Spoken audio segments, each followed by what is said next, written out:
Assalamualaikum warahmatullahi wabarakatuh.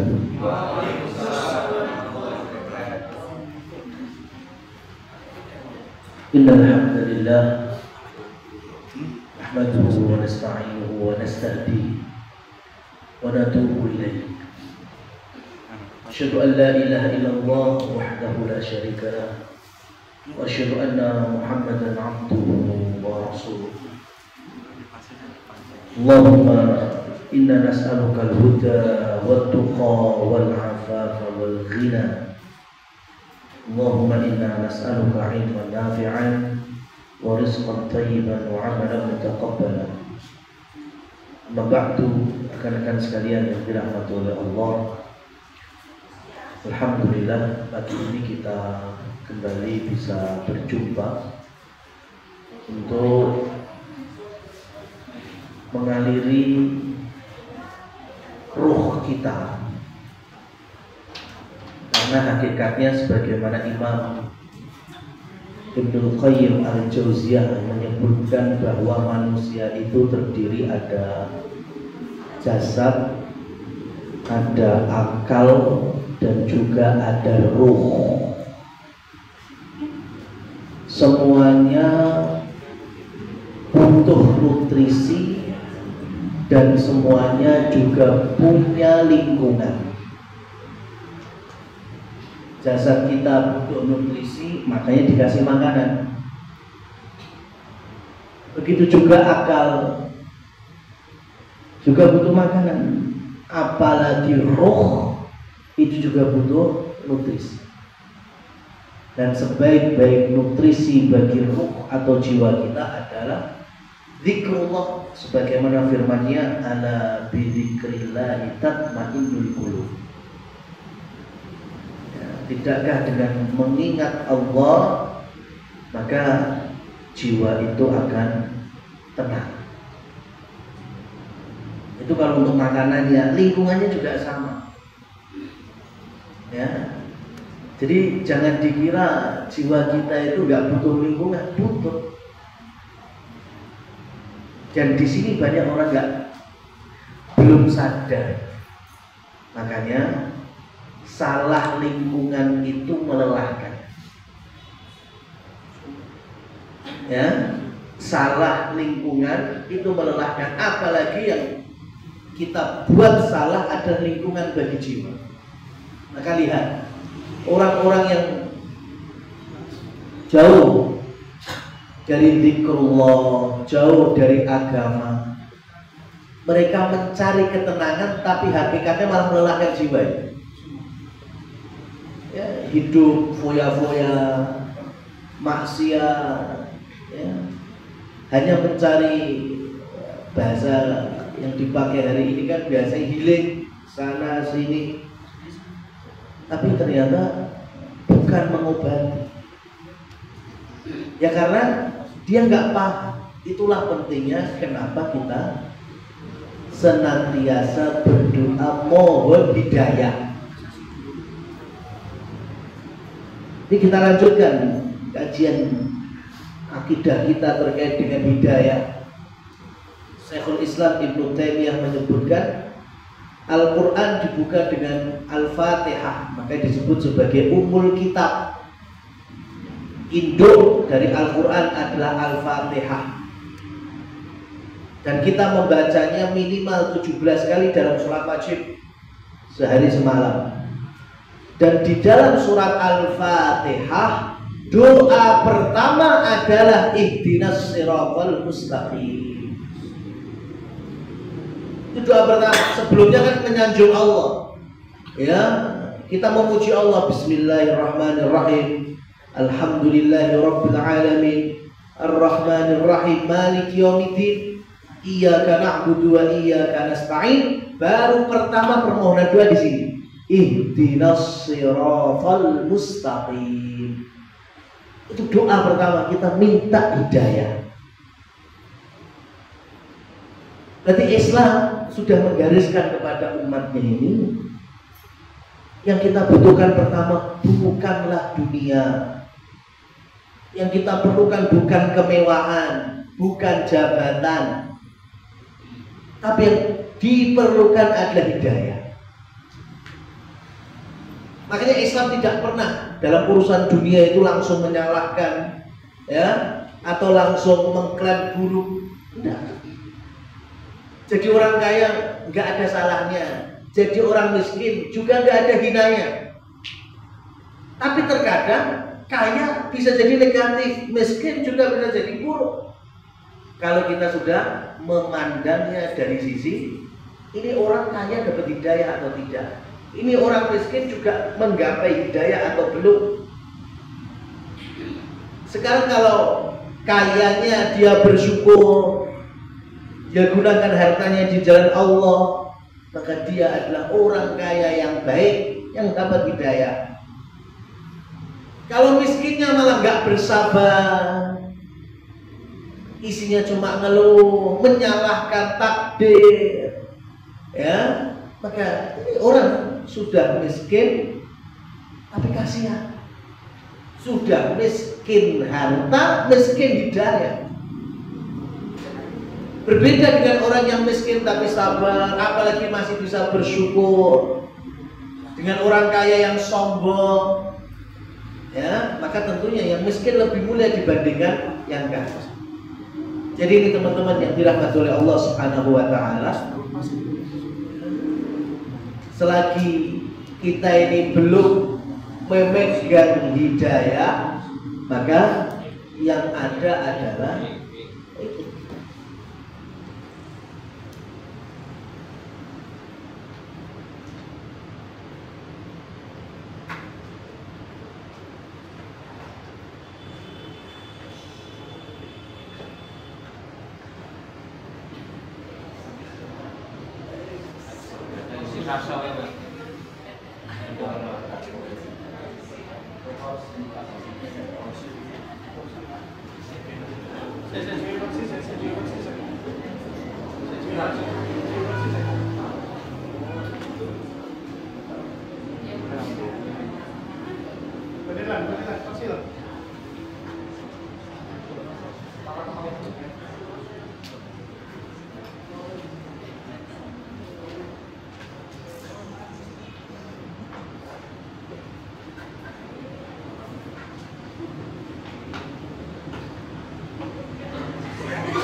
Baik teman-teman, saya lanjutkan.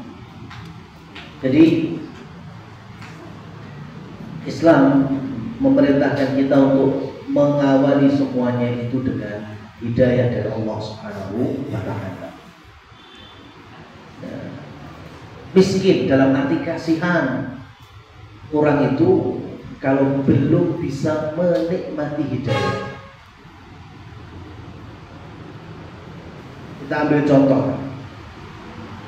di dalam Quran surat Al-Qasas, ya. Ini cerita terkait dengan Qarun, zamannya Nabi Musa. Al-Qasas ayat 79 dan 80. Kita bacakan dulu. Allah Subhanahu wa taala berfirman, "Fa kharaja 'ala qaumihi fi zinatihi qala alladziina yuriduna al-hayata ad-dunya ya laita lana misla ma utiya Qarun innahu ladu haddin 'azim." Jadi ceritanya di waktu sore, Qarun itu konvoi dengan harta-harta dunianya, ya, disaksikan oleh warga Mesir. Ini yang 40 budak pria dewasa memanggul kunci-kunci perbendaharaan gudang-gudang hartanya Qarun. Berikut dengan kendaraan-kendaraan mewahnya, ya, kuda-kuda mewahnya. Itu disaksikan oleh seluruh warga. Nah, cuma yang nonton itu ada dua jenis. Ada yang umatnya Nabi Musa yang beriman, berarti sudah dapat hidayah. ada yang orang-orang yang tidak mengimani Nabi Musa, jenis orang yang dapat hidayah. Di ayat ini disebut yaitu orang-orang yang hanya punya pikiran dunia. Maka menyaksikan Qarun dengan kemewahannya itu, mereka mengatakan innahu lahu haddin azim. Innahu lahu haddin azim. Sesungguhnya dia Qarun, itulah orang-orang yang betul-betul agung. Sukses itu yang seperti itu. Ya, berhasil itu seperti itu. Apalagi ya namanya cara Jawa jenenge wong ya kaya ngene wong. Ora sugih ora patek wong. Itu kata orang-orang yang enggak dapat hidayah. Maka di ayat ke-80 dijawab itu sama orang-orang pengikutnya Nabi Musa alaihi salam. Wa qala alladziina utul ilma wailakum thawabullahi khair liman amana wa amila sholihah. Dan umatnya Nabi Musa mengatakan, celaka kalian, gak seperti itu. Thawabullahi khair, pahala Allah itu yang terbaik. Jadi yang disebut sukses, beruntung, itu yang dapat ganjaran dari Allah, bukan dunia. Dan ganjaran Allah itu bakal diraih bagi orang-orang yang beriman dan beramal soleh. Dan ketika orang-orang yang mendapat hidayah ini bisa berkomentar demikian, masih dijawab lagi sama orang-orang yang nggak punya hidayah, ya disepelekan. Itu waktunya sore hari. Teman-teman harus tahu itu kisah ini berlanjut di malam hari, di mana Allah Subhanahu wa Ta'ala belah bumi.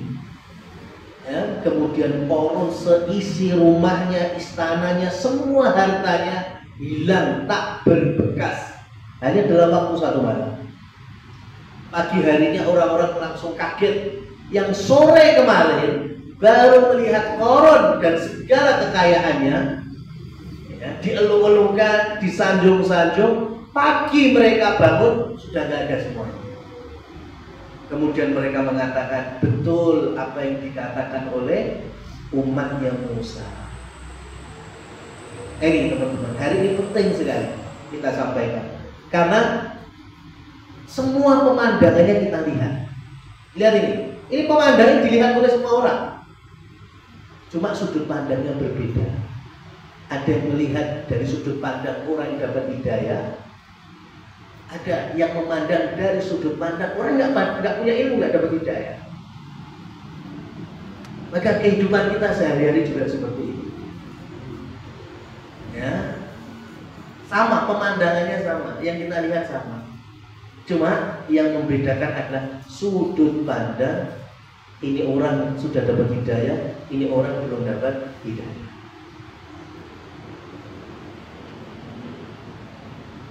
Kalau kita menyaksikan bagaimana orang-orang yang jauh daripada ilmu, jauh daripada agama, ya sudah. Komentarnya, lisannya, ya statusnya tentunya berbeda dengan status sosmednya orang yang dapat hidayah. Cara berkomentarnya, tutur katanya.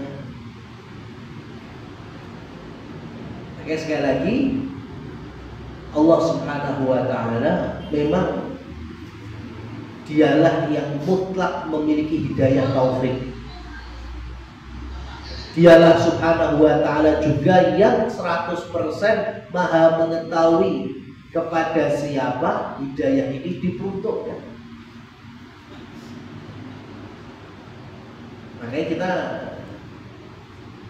dari sudut pandang ilmu nggak boleh kita bertanya-tanya kenapa Fir'aun nggak dapat hidayah, kenapa Namrud nggak dapat hidayah, kenapa Qarun juga nggak dapat hidayah. Karena hidayah taufik itu mutlak atas kehendak Allah Subhanahu wa Ta'ala. Sekarang Abu Thalib, paman yang paling beliau cintai sama Rasul Shallallahu Alaihi Wasallam, juga nggak dapat hidayah. Tapi banyak sekali musuh-musuh Nabi juga dapat hidayah. Tapi setidaknya gini, kalau kita sudah meyakini di pertemuan sebelumnya itu hidayah milik Allah, hidayah taufiknya. Kemudian Allah yang maha mengetahui diperuntukkan kepada siapa. Kemudian semuanya atas kehendak dan maha adil dan bijaksananya Allah. Yang keempat, jangan lupa, hidayah itu harus kita cari, kita mohon, nggak bisa kita tunggu. Sampai di sini atau dimanapun bekerja cari dunia mati-matian, ya, all out. Tapi cari hidayah nggak ada all outnya, nunggu apa? Ya, dunia ini nggak selamanya. Yang abadi adalah akhirat. Kita nyari mati-matian dunia yang bakal kita tinggalkan, ya, tapi kita malah nyantai-nyantai, kelemar-kemer untuk urusan akhirat yang kita akan kekal di dalam. Ya, jangan sampai kemudian kita nggak mau memberatkan akhirat. Goyong-goyong, tapi kadang dia itu goyong, urusan agama akhirat tuh harus berimbang dengan dunia. Oke lah, bener, statement sampean kayak gitu, oke, nggak apa-apa. Ya, sekarang saya tanya, jam bekerja sampean di sini berapa jam? 8, 10, oke. Berarti itu dunia yang sampean 8 jam, 10 jam. Saya mau tanya, ibadah sampean sehari juga segitu? Gimana mau bilang seimbang? Ya kan? Gimana kemudian kita bilang balance? Kalau sampai bekerja 8 jam kemudian ibadahnya juga 8 jam, itu baru disebut seimbang. Tapi kan kenyataan nggak seperti itu. Itulah kenapa, ya, semakin kerasnya hati, semakin menutup hidayah yang datang dari Allah Subhanahu wa Ta'ala. Jadi saya ingin nyampaikan gini, Mas. Kalau kita ini betul-betul pengen mencari hidayah, betul-betul mencari hidayah, sudah kita hilangkan ego, kita hilangkan hawa nafsu, betul-betul pengen cari hidayah. Doa ya khusyuk, zikir ya beneran, mencari ilmu ya beneran. Tidak mungkin Allah akan menyulitkan kita dari hidayah. Kalau memang betul-betul Allah kan maha mengetahui, ini kita nana orang. Kalau betul-betul Allah tidak akan mengkhianati hambanya. Allah maha bijaksana, maha adil, maha mengetahui, ya, maha amanah. Oleh karena itu, kalaupun sampai sudah terus mencoba, ya, mengais hidayah nggak dapat, di dunia ini nggak dapat, yakin nanti di akhirat sampeyan akan berhujjah itu di hadapan Allah, dan Allah akan memberikan keadilannya di akhirat. Kalaupun nggak dapat di dunia, tapi tadi saya sampaikan nggak mungkin. Kalau kita benar-benar mengais hidayah, ya, kemudian Allah tidak mudahkan itu nggak. Kecuali kalau memang masih ada beban, entah ego kita, entah hawa nafsu. Ya, karena terkadang kita ini di hadapan hidayah masih protes, ya itu susah. Sholat masih protes, menjalankan perintah-perintah Allah, ya masih banyak komplainnya. Jadi kan berarti kita belum bisa mengalahkan ego dan hawa nafsu. Baik. Teman-teman yang dirahmati oleh Allah Subhanahu wa Ta'ala, saya kasih contoh berikutnya. Tadi umatnya Nabi Musa, sekarang Nabi Musa. Ini ceritanya Nabi Musa sebelum dapat hidayah nubuwah, sebelum dapat hidayah kenabian.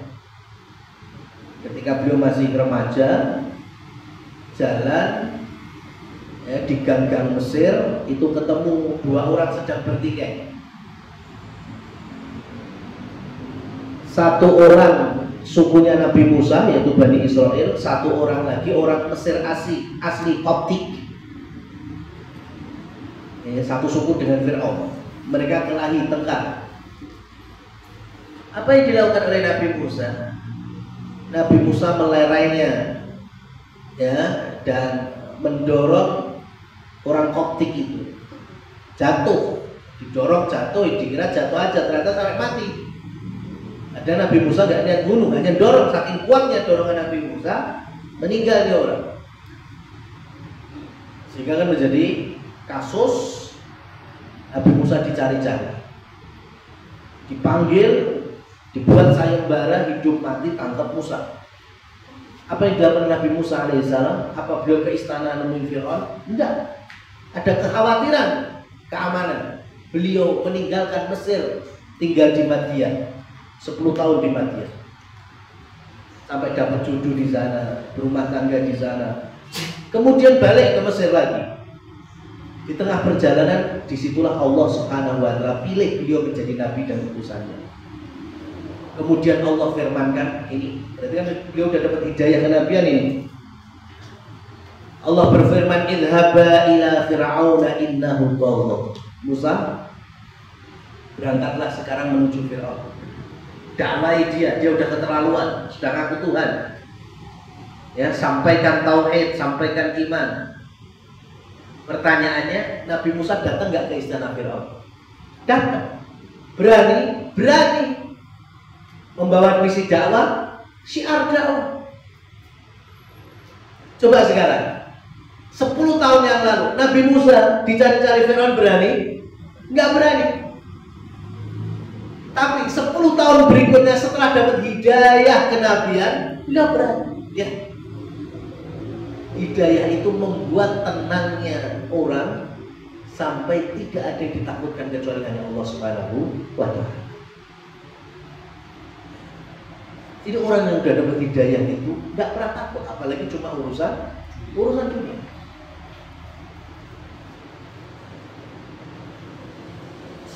Apalagi hanya pertikaian, riak-riak dalam pergaulan di antara saudara seiman. Masya Allah, sahabat mengalami semua. Tapi bedanya dengan kita apa? Sahabat itu ahlu hidayah. Kita itu yang kadang luput dari hidayah. Makanya sampai tuh kalau lagi tengkar, gesek, atau lagi tidak sependapat dengan teman, ya itu silakan baca biografi para sahabat tapi utuh, ya, tapi utuh. Syaratnya itu, karena kadang saya pun kecolongan. Banyak teman-teman itu ketika gesekan dengan dulure akhirnya jadi ontran-ontran, ya, sikut-sikutan, diem-dieman. Itu kadang bawa dalil pertikaian para sahabat. Sahabat juga pernah gesekan kok, ya, antara Bilal sama Abdurrahman bin Auf, antara Khalid dengan siapa, ya, macam-macam. Masalahnya ini kesalahan. Ketika kita tengkar, pecah, bertikai, pakai argumentasi para sahabat pun bertikai. Sekarang coba, sudah mau baca dari awal pertikaian sampai akhir atau belum? Dilihatnya cuma riwayat pas bertikai, pas marah-marahannya. Karena emang, apalagi orang Arab, rata-rata mereka orang Arab itu kalau lisan kan riwayat itu kan dari ucapan-ucapan. Ngeri ucapan-ucapannya. Nah kalau kita cuma cut di sisi sininya saja, kemudian kita praktekkan, hancur-hancuran. Sahabat itu bertikai, iya, mereka juga manusia, nggak seperti Nabi Muhammad SAW dan Nabi dan Rasul yang lainnya. Mereka manusia biasa. Mereka tidak luput dari kesalahan. Tapi lihat bagaimana sebelum bertikai dan bagaimana pertikaian itu berakhir. Itu juga ada riwayatnya.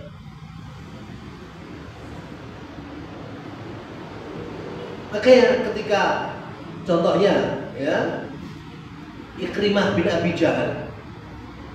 Ya, sebelum dapat hidayah, masya Allah. Ya, kalau bertikai memerangi kaum muslimin, ya. Tapi setelah mengucapkan syahadat di hadapan Rasulullah SAW, ya sudah dapat hidayah ini ya. Ikrimah mengatakan, ya Rasul, dulu aku gunakan hartaku itu untuk membuat dakwah Islam ini terpecah, gagal. Ya, pokoknya semua yang bisa merusak dakwahnya Rasulullah SAW itu disupport, termasuk dengan biaya. Maka hari ini setelah aku mendapatkan nikmat hidayah, aku gunakan hartaku itu dalam kebaikan bahkan 2 kali lipat. Oke. Hasil akhirnya seperti itu. Seorang dapat hidayah itu kayak gitu. Ya. Karena sebaliknya, antum ketika belum dapat hidayah malah bisa baik dengan orang, ada sisi kedermawanan. Setelah kemudian dapat hidayah malah pelit, ya, nggak ramah, nggak humble. Nah, itu berarti salah itu, ya, di dalam menempuh jalan-jalan hidayah. Mesti ada kesalahan. Maka dari sini ada hadis yang kaitannya dengan halawatul iman, manisnya iman. Ya, manisnya iman. Jadi ada manisnya hidayah. Dalam riwayat Muslim, ya, dari sahabat Anas bin Malik radhiyallahu anhu, Nabi kita bersabda, "Ala man kunna fihi wajada halawatal iman." Ada 3 perkara, kalau ketiganya ini sudah dirasakan oleh manusia, orang beriman, maka sungguh dia akan mendapatkan rasa manisnya hidayah, manisnya iman. Yang pertama, an yakun Allah wa rasuluhu ahabba min siwahuma, ahabba ilaihi min siwahuma. Jadi menjadikan Allah dan Rasulullah itu yang paling dia cintai, melebihi semuanya.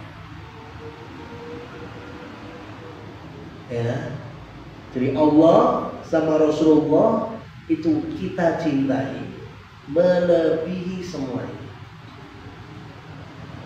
Itu udah faktor pertama, kita sudah bisa menikmati hidayah. Ingat ya, tadi doa pertama dalam sholat kita pun ihdinas siratal mustaqim. Ayat berikutnya apa? Siratal ladzina an'amta 'alaihim, jalan yang orang-orang yang Allah berikan kenikmatan.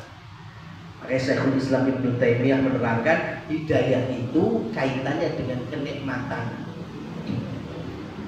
Ya, hidayah itu kaitannya dengan kenikmatan.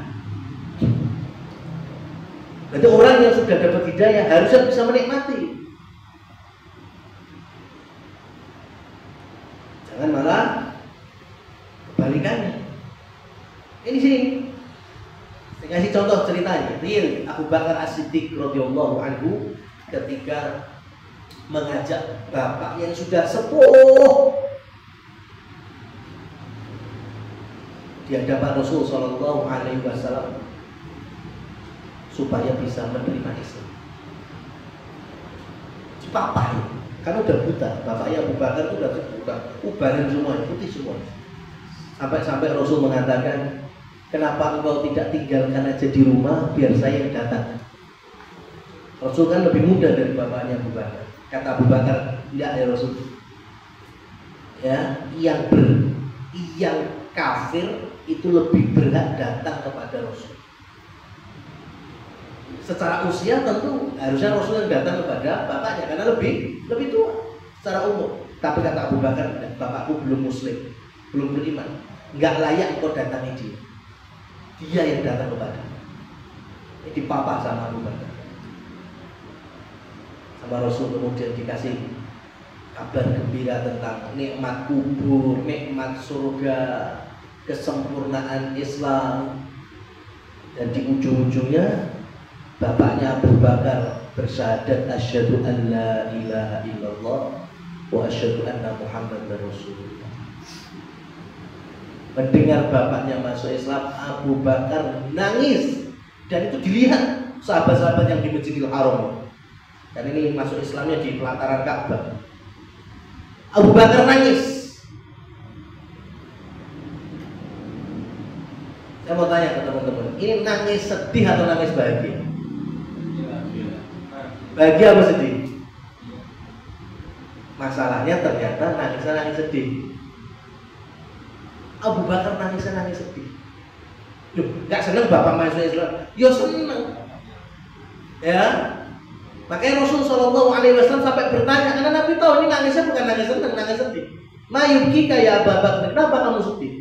Apa jawabannya Abu Bakar? Ya Rasul, seandainya yang kau jabat tangannya bersahadat, yang kamu Islamkan adalah tangannya pamanmu, tangannya Abu Thalib, sungguh aku akan bahagia. Nah, kita nggak mungkin bisa mengumpuli Abu Bakar tuh di sini. Jadi kebahagiaannya Rasul itu lebih diutamakan oleh Abu Bakar dibandingkan kebahagiaan dirinya sendiri. Karena Abu Bakar tahu bagaimana Rasul semangat sekali ya berdakwah kepada Abu Thalib, sampai ketika sekarat juga masih ditalkin la ilaha illallah. Tapi Allah takdirkan beda. Pamannya ya sampai mati tidak bisa menikmati iman dan Islam, mati di atas kekafiran. Sedihnya Rasul, Abu Bakar sangat tahu itu. Makanya hari ini bapaknya masuk Islam, ya senang. Tapi Abu Bakar tidak lebih bahagia dibandingkan kalau seandainya yang bersyahadat itu adalah paman Nabi Muhammad SAW. Itu. Ya, jadi sahabat itu mereka bisa mengalahkan egonya itu untuk kecintaan kepada Rasul SAW. Makanya heran sekarang banyak orang mengklaim ahlus sunnah.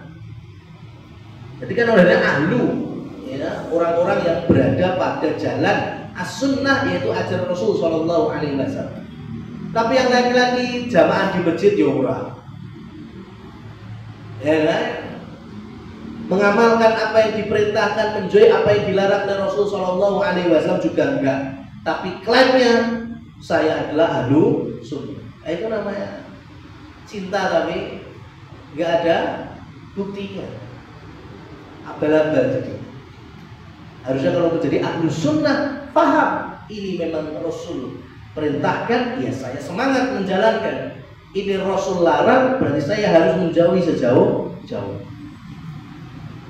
Itu yang pertama. Kalau pengen bisa menikmati hidayah, jadikan Allah dan Rasulullah lebih kita cintai dari semuanya. Yang kedua, an yakuna hubbuhu li akhihi ilallah.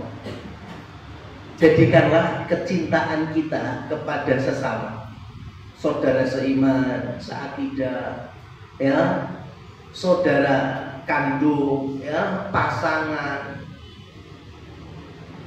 keluarga, family, semuanya itu cinta kita berlandaskan karena Allah Subhanahu wa Ta'ala. Jadi memang kita pertemanan, saya benci, latar belakangnya saya ya karena Allah, latar belakang benci juga karena Allah. Itu nanti akan bisa merasakan nikmatnya hidayah. Yang terakhir, ini poin ketiga ini. Kalau yang pertama dari cinta Allah Rasulullah, yang kedua cinta sesama cuma berlandaskan karena Allah, yang ketiga ya, an yakrah, merasa benci, an ya'uda ilal kufri kama yakrah an yudkhila finnar. Anda orang bisa merasakan manisnya iman adalah benci kalau dia kembali ke masa jahiliyah. ke masa kekafirannya sebagaimana dia benci kalau Allah masukkan ke dalam neraka. Teman-teman, nggak ada di antara kita nggak pernah masa kelam, itu nggak ada. Kita bukan nabi, kita bukan nabi, kita bukan rasul. Semua kita pasti pernah mengalami masa-masa jahiliyah, dosa, maksiat, ya, kesalahan demi kesalahan, pelanggaran agama. Semua dari kita pasti mengalami. Cuma yang bedakan levelnya aja. Mungkin antara kita berbeda-beda. Cuma semua dari kita pasti mengalami. Nah, kemudian mendapatkan hidayah. Ingin tahu rasa manisnya hidayah itu adalah rasa benci kembali ke masa itu, kembali kepada lingkungan itu, sebagaimana kita benci kalau nanti dimasukkan ke dalam neraka. Kalau tiga faktor ini sudah ada pada diri kita, insya Allah sudah merasakan manisnya iman. Makanya kenapa Umar bin Khattab radhiyallahu anhu ketika sudah masuk Islam nggak pernah ada yang ditakuti, ya. Kenapa? Karena beliau merasakan zaman belum masuk Islam megang pedang cari Rasul pengen dibunuh. Itu sampai di level itu kejahiliannya Umar. Maka ketika beliau masuk Islam, siapa yang ingin merusui Nabi SAW dengan semangatnya siap untuk ditebas lehernya. Oke, tadi Rasul SAW sudah mewanti-wanti khairukum fil jahiliyah khairukum fil Islam idza faqahu. Orang yang baik,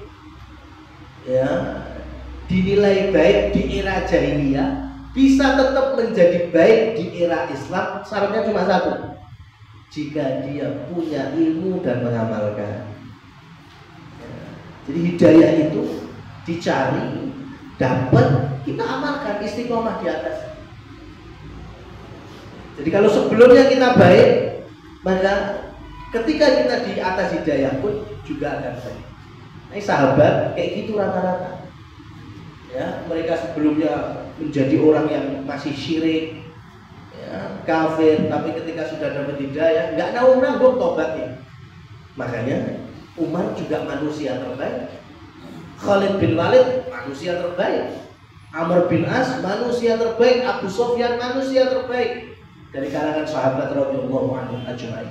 Padahal sebelumnya mereka tokoh-tokoh musyrik, tapi karena tadi hidayahnya mereka jadikan sebagai alat untuk betul-betul mencintai Allah dan Rasulnya di atas segalanya. Makanya nikmat iman dan nikmat hidayah itu betul-betul terasa. Baik, itulah teman-teman yang dirahmati Allah Subhanahu wa taala. Ini materi supaya kita tambah semangat untuk mengais hidayah dari hari ke hari, dari waktu ke waktu, ya, khususnya kita ais hidayah Allah Subhanahu wa taala dari perkara-perkara yang wajib, ya, diistiqomahkan, baru nanti diikuti dari perkara-perkara yang sunnah. Wallahu a'lam. Barangkali ada yang ditanyakan, ya, kami buka sesi tanya jawab. Ada yang tanya?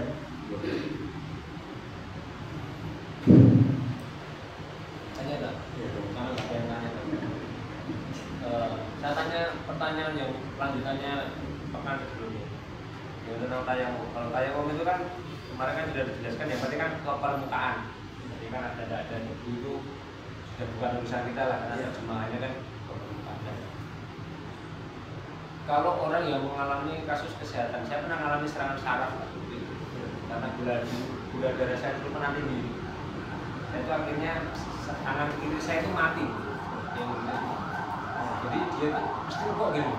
Dia kan otomatis nggak bisa sempurna kalau kena permukaan. Ini apakah harus dipaksakan dalam arti ya tak boleh kayak gini, tak sampai begini, atau setelahnya saya mentayamum itu sudah dianggap sah menurut rukunnya?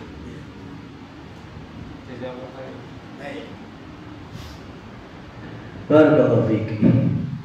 Jadi ketika kita ada kekurangan atau sedang diuji mungkin sakit, ya ini tergantung ya. Jadi yang namanya satu kasus dengan kasus yang lainnya bisa berbeda-beda.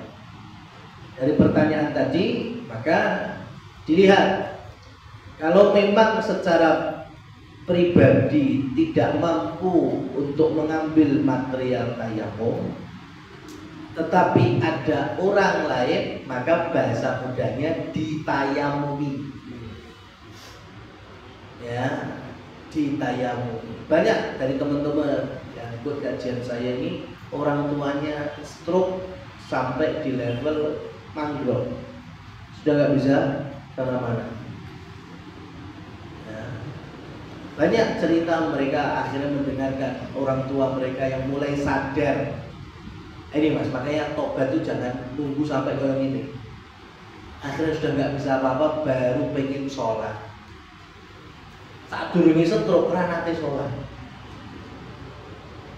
Coba, kira-kira bisa nggak sholat secara sempurna? Orang mungkin, nggak mungkin. Makanya orang itu kalau nggak dapat hidayah, ya hidayahnya baru Allah berikan saat sudah, ya Allah, mau beramal aja nggak bisa tuntas. Ya alhamdulillahnya, bersyukurnya sebelum Allah cabut nyawa itu sudah dapat pertaubatan itu, akhirnya mau sholat. Cuma masalahnya satu sekarang, pilih wudhu. Wis ra iso ya kok? Ya. Kayak kita besarkan hati teman-teman itu kalau punya orang tua. Alhamdulillah sampai bisa dapat pahala besar berbakti kepada orang tua. Di antaranya dalam kasus ini. Mau sholat kan? Enggak apa. Sekarang tinggal mudonono orang tua. Jadi bantu untuk wudhu. Ya, jadi yang ngambil airnya, tangannya, ya mungkin anaknya ini diusapin wajahnya orang tuanya, dibasuhkan ke tangannya, kepalanya, kakinya, itu namanya mewudukan. Boleh. Kenapa? Karena orang tuanya udah nggak bisa berwudu secara normal. Begitu dia tayamum, tayamum itu pengganti wudu, sama aja. Ketika kita masih mampu, sampai sendirian, masih mampu dalam arti tidak bisa sempurna, ya sudah, sejauh itu dilakukan tetap sah. Berangkat dari fattaqullaha mastata'tum, ini dalilnya. Bertakwalah sebatas kemampuan, sudah optimal, maksimal, mentok seperti itu. Nah, kemarin tayamum, ngapain sebelum tayamum? Kalau nggak ada air, cari dulu. Ya, cari dulu, nggak dapet, tapi ada warung kok enek sing dodol le minerale, ada dodol air putih, berarti harus beli dulu, berarti enggak ada duit kok, beli dulu meskipun digunakan untuk wudu ternyata. Kalau sudah mentok baru bertayamum.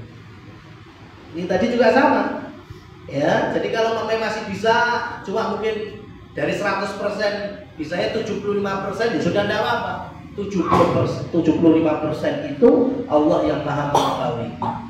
Kemudian berlanjut untuk sholat. Kalau ada orang lain dengan bantuannya bisa 100% tayamumnya, bisa minta tolong orang lain untuk mentayamumi. Ya, jadi yang naruh di permukaan bendanya orang lainnya itu. Satu mengusapkan ke wajah, mengusapkan ke punggung dan telapak tangan. Sudah kemudian sholat. Ya, seperti itu. Itu apabila kita sedang mengalami hal-hal yang tidak semestinya atau tidak biasa. Wallahu a'lam bishawab. Baik. Yang lain?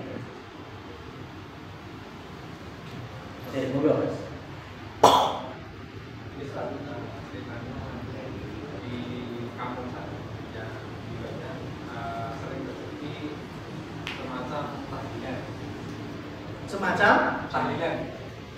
Kebetulan memang menurut saya rencana akan 1000 ini.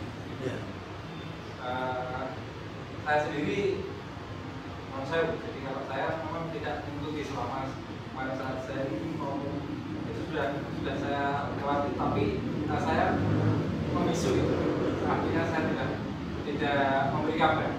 Misalnya memang sengaja tidak berangkat. Bagaimana untuk menyikapi apabila seperti itu? Maka yang harus saya lakukan untuk bisa memberikan kabar atau memang saya bisa hadir untuk tapi tidak niat. Sekarang seperti itu. Apakah yang harus bisa saya lakukan untuk bisa biar keluarga tidak kecewa, juga untuk hukumnya seperti apa? Barakallahu fiik. Teman-teman yang dirahmati Allah Subhanahu wa taala.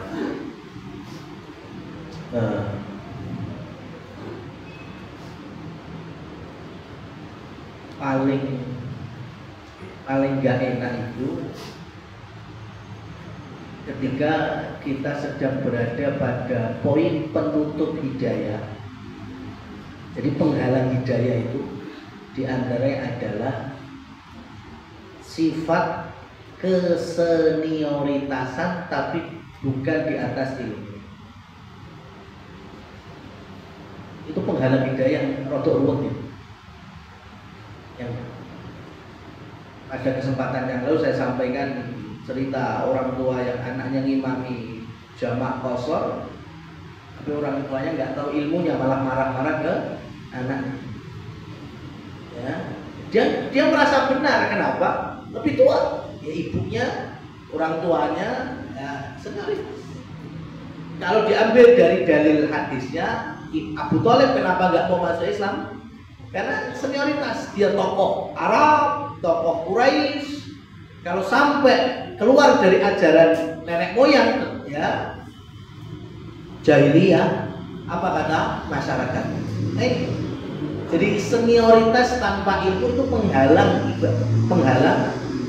apa namanya hidayah. Saya agak pelan-pelan.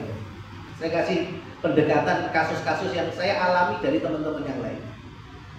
Sampai hari ini bahkan belum berhasil, tapi masih dalam treatment. Saya punya kawan, teman orang ngaji juga sama saya.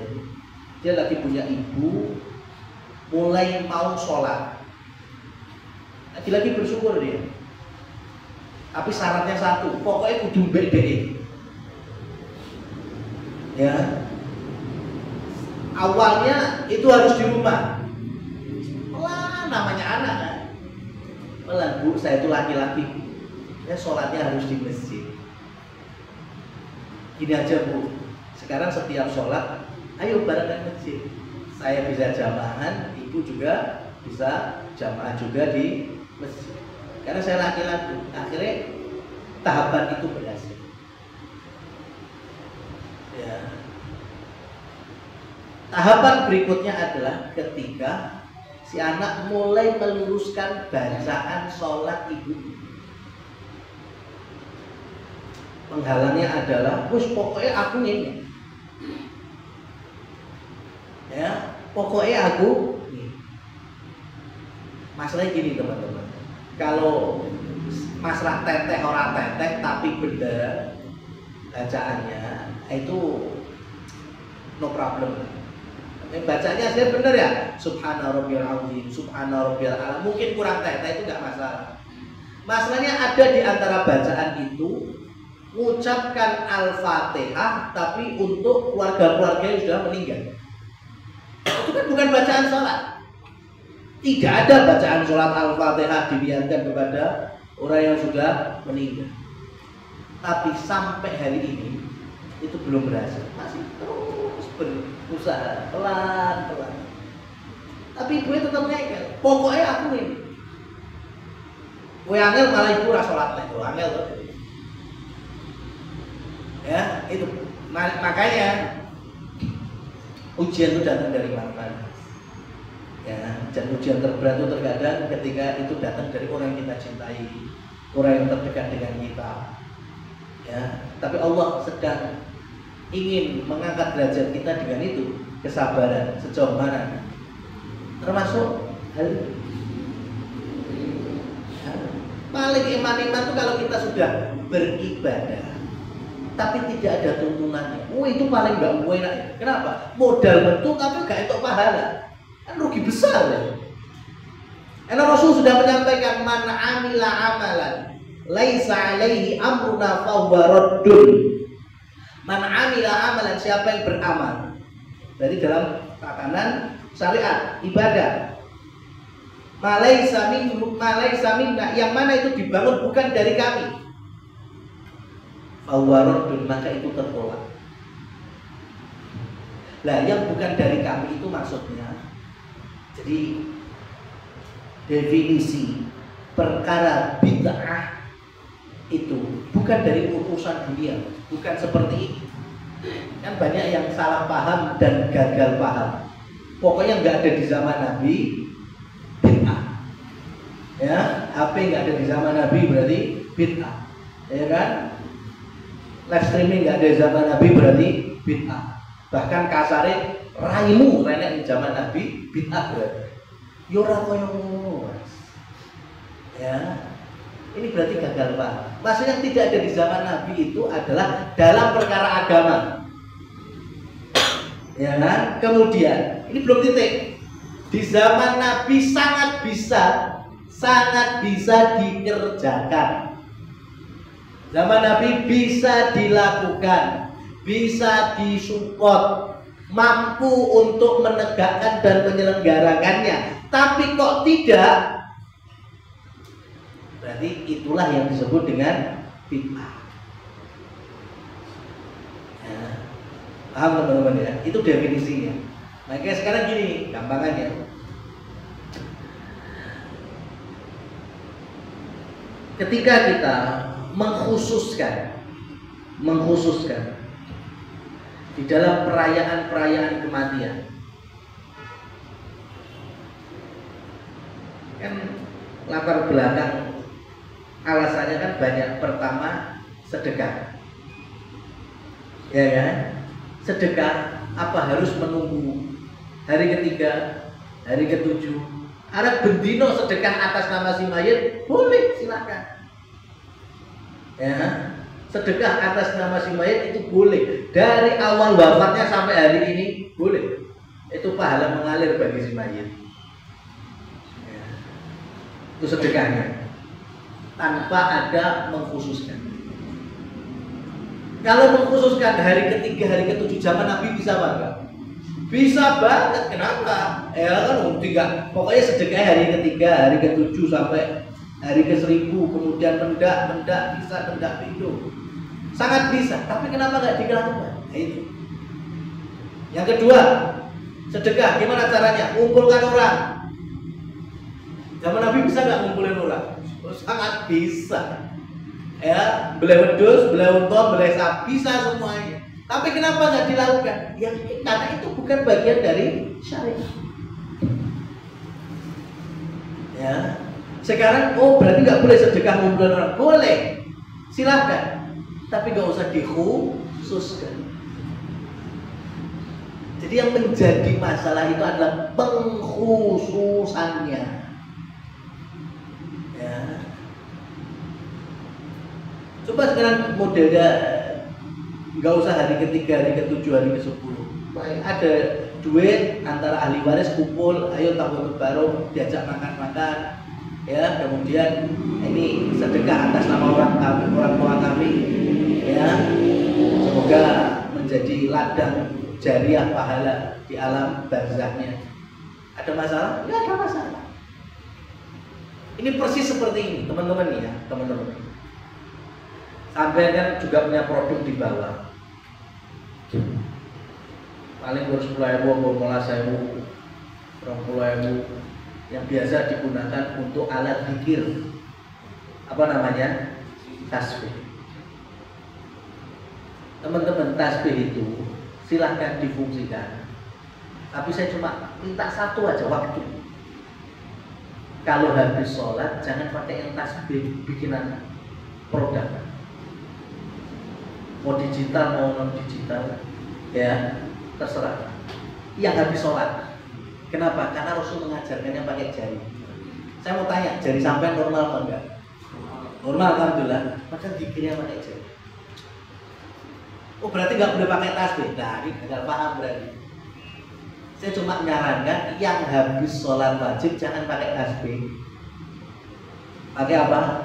Jari. Karena Rasul mengajarkan jari. Kecuali jari antum lagi nggak normal. Lah, terus tasbihnya gimana? Lah istilah kalau dikira mau ukur dan sholat dong. Ada dikir pagi, dikir petang.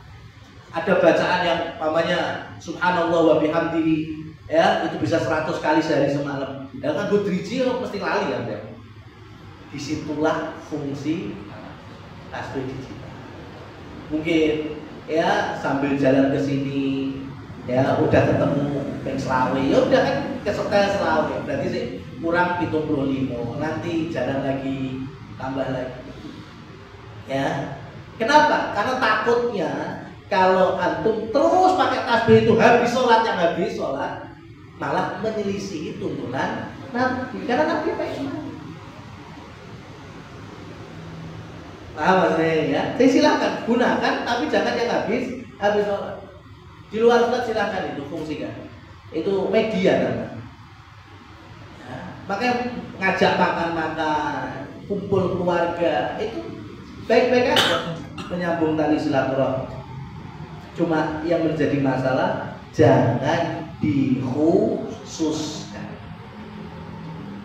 Nah, kasus berikutnya adalah bagaimana dengan saya, ya, yang anaknya memang anak itu harusnya punya power. Karena yang meninggal adalah orang tua saya.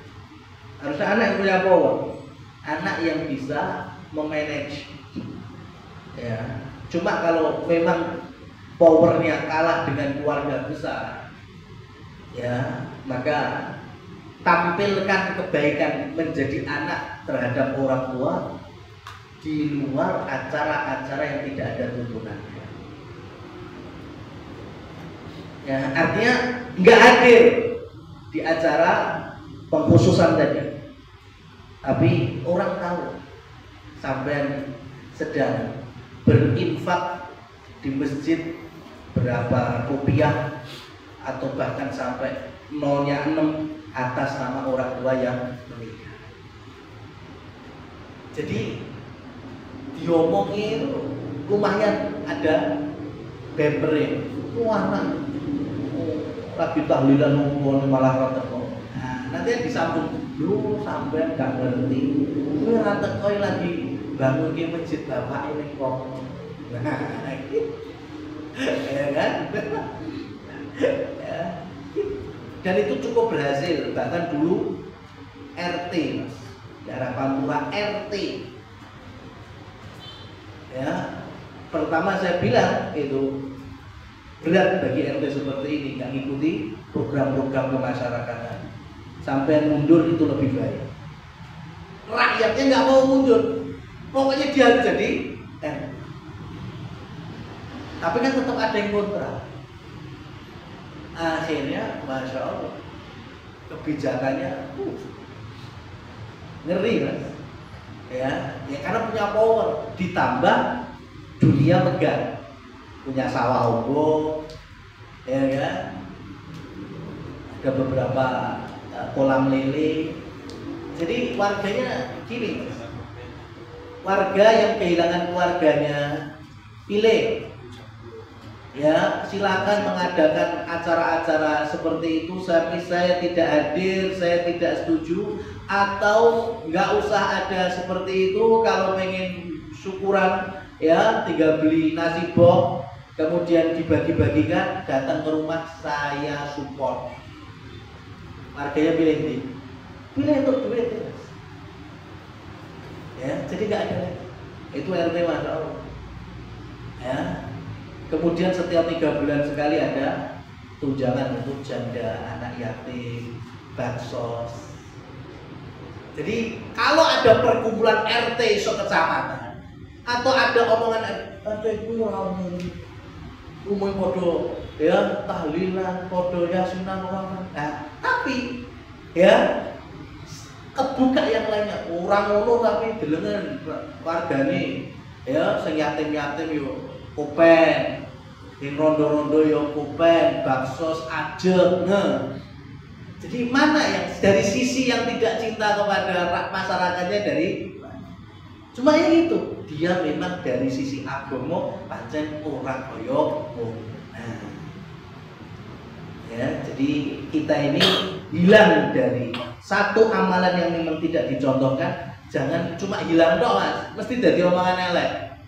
Tapi kita membuat kiprah baru, ya, yang itu juga punya nilai baik di mata.